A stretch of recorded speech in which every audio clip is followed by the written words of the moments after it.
Well, it's important because through politics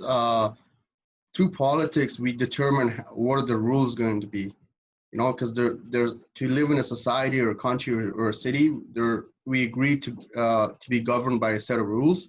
So politics eventually through politics we kind of create the rules. I first got into politics when I noticed young leaders popping up in the news, whether that be for technology companies or a greener earth. I noticed that young voices were popping up.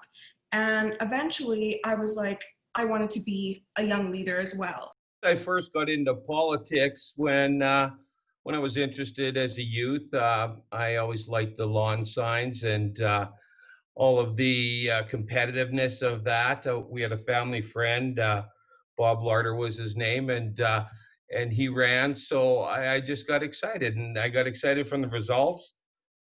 As it moved on, it became more about how it affected my life and how it affected my business. So one of the things that I found was politics have a way of making their way into your life, and you need to be involved with that. I first got into politics as far back as I can remember. I was always a kid reading through the news, throughout the 80s and 90s. But the real turning point for me that I really started to get really involved was seeing the rise of Brad Wall and the Sask Party in the mid to late 2000s. For me, when I really wanted to get out in my own community is when I noticed like a lack of women representation in politics, and especially women of color.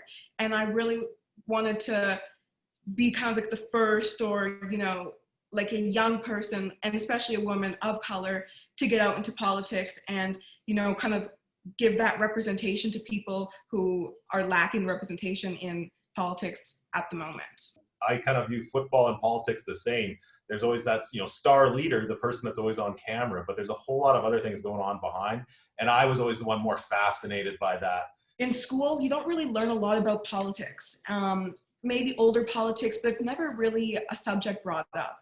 And then they expect you to go out when you turn 18 to vote for things that are really important for your community. And you won't know like what to look for. And I notice a lot of people just kind of follow what their parents are thinking. As time changes, the issues change. It's emotional. It has a lot of different sides to it. So most issues become political, and most issues, to be honest, have the ability to change.